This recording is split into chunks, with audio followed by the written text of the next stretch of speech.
Hello, my name's Una, and I am one half of this tea drinking duo.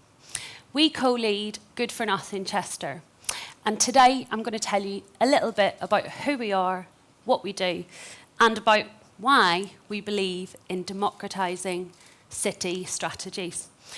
But before I get into that, I'm going to tell you a little bit about how I got involved. Back in 2015, I lived in Chester, but I didn't really live here. I worked elsewhere, and I was contributing to projects and initiatives in other places. And when I looked online, I kind of was taken aback at some of the comments that were made about this incredible, small, and unique city that I lived in. And it didn't resonate with me. And to avoid becoming a troll or a keyboard warrior, I went in search of the others. Who were the like-minded people who felt like I did, who wanted to contribute and to participate positively? And that's when I found Good for Nothing.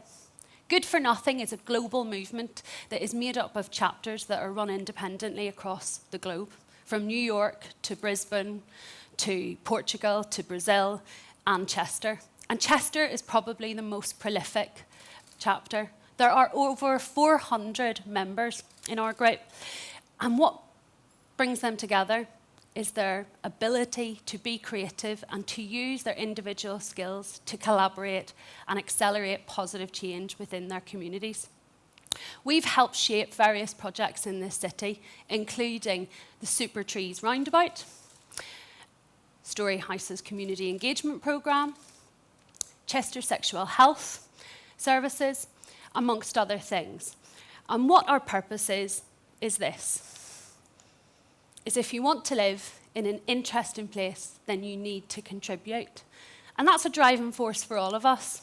Now, when I try and explain how GFM works, I start off by saying things like, it's a 24-hour hack, or it's a 48-hour hack, and slowly people start to go, huh? Hacks? That sounds techie, and I can assure you I am definitely not techie.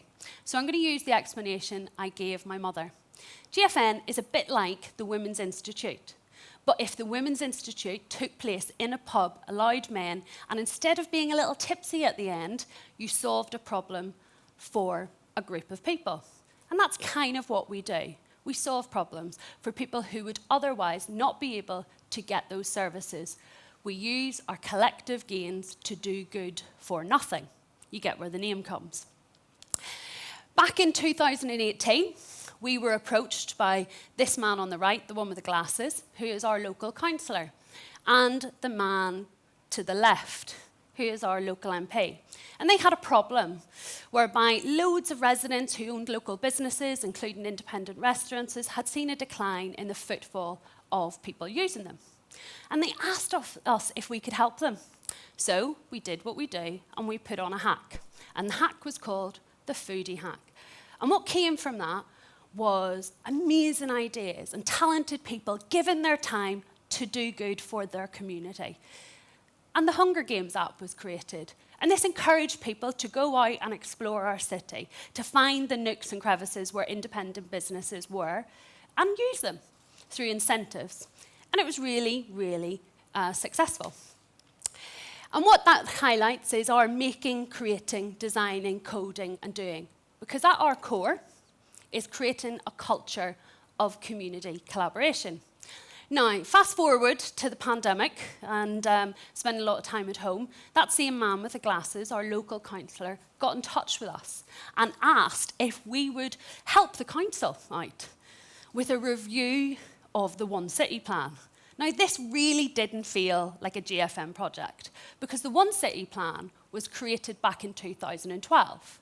And this plan was all about setting the course for economic growth, for how Chester was going to be this commercial centre, for about industry. It did not feel like a GFM project because they consulted major stakeholders. They had brought in big player consultants to do this original project. This wasn't who we were. So we went away and we had a little think. Because if we were going to do this, it wasn't just about doing it, it had to be accessible and it had to be inclusive. And by inclusive, I mean bringing people to the conversation, because GFN is all about people. Jane Jacobs wrote a book in the 1960s called The Death and Life of Great American Cities.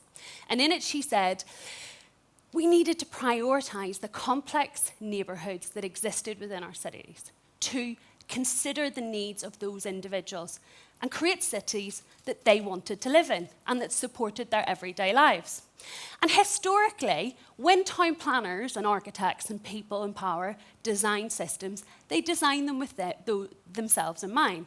You get a model A, a B, and a C. And you get to go into a little room and they go, which one would you like?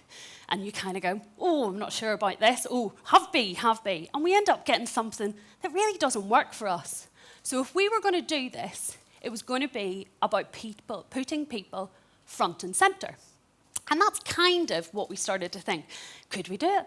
And we probably had too much time on a Zoom screen to think about this. So we started to think, maybe we might do it. We're getting towards the back end of 2020.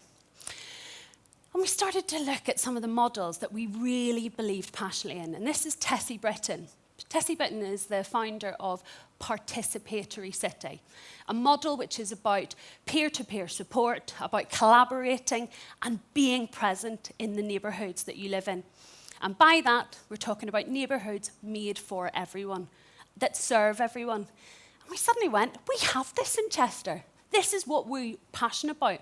We could use this network. We could reach out and engage with people who have previously not been spoken to, or who we would describe as the seldom heard. And we would describe those folk as the Make Chester folk. Now, Make Chester is not a movement, it's a hashtag. And this is one of those people. They designed this for us, David Setter. And it's about people who want to do good. So we suddenly thought, I think we're talking ourselves into doing this community consultation. So we did. But if we were going to do it, we wanted to avoid the curmudgeonly comments that would be made on social media. We wanted to encourage people to look at their city and to think differently about it. And that meant us understanding the impact of the One City plan.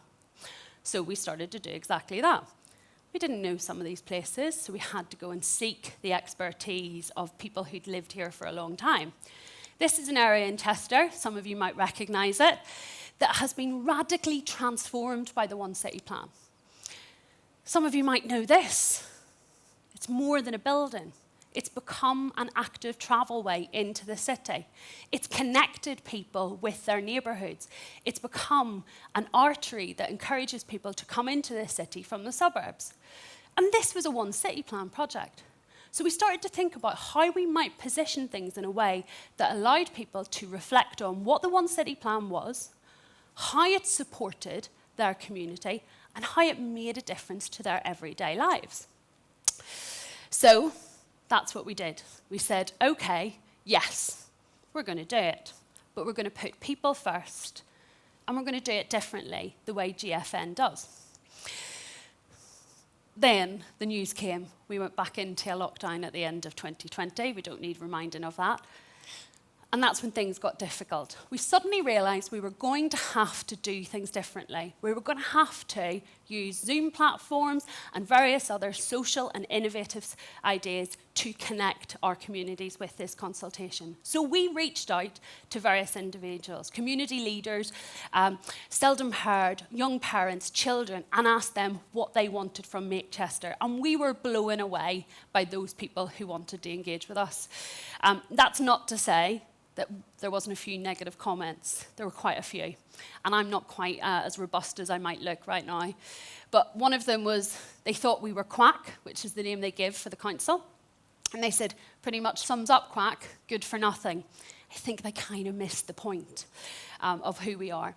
The other thing that really upset me at first was when they said, there's nobody in this film over the age of 30. And then on hindsight, I realised, oh, they've taken a decade off me. I took that as a win. But this sign-up video that encouraged people to participate and use their voice led to 27,000 unique views. It had thousands of people signing up to our website to engage in one of the many approaches we were using. And we kind of suddenly went, wow, this has taken on a life of its own. And then the panic set in, because we suddenly went, uh-oh, we're going to have to do lots more work.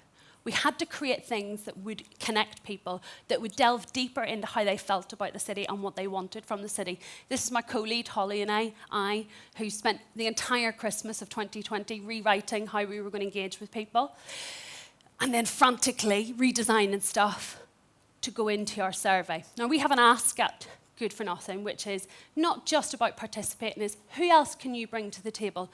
Because if everybody looks like you, sounds like you, then you're not making a difference. So what we asked everyone to do who completed one of our approaches, which was the online survey, go and find somebody else. Who else needs to be heard as part of this process? And what that led to was us gate crashing every Zoom workshop and community group that would have us. We were polite, of course, but that's me on the right talking to Helen Tandy, who set up TELUS TV in Chester, which is all about sustainability and has hundreds of members. That's Holly on the left talking to business leaders and saying why they should sign up for one of our workshops. And the floodgates opened, emails came in, people wanted to participate. We had to create multiple different workshops that allowed people to come and have their say throughout different times of day. And we managed to speak with children as young as 5 because we designed this creative mapping activity with ludicology that was all about tracking how young people use the city as young as 5. Why it mattered that we had these car-free routes into the city because it helped them connect with where they lived, but it also gave them freedom to go into town unaccompanied. We spoke to Susan Gilby, who was the chief executive of the Health Trust, who told us that if we prioritised young people and children in any future iteration of this plan, then we could prevent much of the later life care that she was having to provide right now. We spoke to teenagers who told us the reason why they hung out at the meadows. I thought it was just because it was pretty, but it was because it was the only place they felt they could be themselves. It was a place they felt safe to be their loud, boisterous selves. And nobody would comment because actually there was nowhere for them. So if they weren't going to create a plan, they'd want spaces for them to dwell, to hang out in the city. It's why they went to places like Cheshire Oaks. It's why they were drawn to big cities when they were leaving school. We spoke to experts in sustainability who were passionate about creating a city that would achieve net zero goals. We spoke to heritage experts who were passionate about how do you build in a heritage city without compromising on our history. We spoke to the VC who talked about the citizen student agenda. And throughout this whole process, people were willing and generous with their ideas and expertise. And it kind of became a thing. It kind of became a thing that people talked about. And at the end of each conversation, we would ask the question, who else should we talk to? Who else needs to be heard? And this led to the most successful community consultation that the local authority had ever run. And it doesn't end there, because what was meant to be a moment to pause and to reflect on a halfway point of their strategic plan for the future of Chester has stopped in its tracks. This March, they are going to reissue the plan. Now, we're waiting with bated breath. But so far, all indicators are this isn't going to be a short-term plan that prioritises buildings and economic. It's going to be a plan that puts people front and centre. And it's going to be a plan that helps us become the city we all deserve, which considers the needs of all its residents, and also supports us in achieving net zero goals by 2050. And we're really proud of that. But we're really proud of the fact that people cared enough to give us their time and their expertise. Now, GFN always ends with asks, and our ask is simple.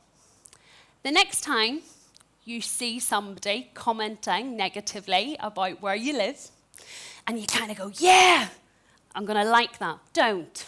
Or, yeah, I think that too. It's rubbish where I live. Just take a second. Pause. And go find the others. Go find the others and assert your democratic right to participate. Thank you.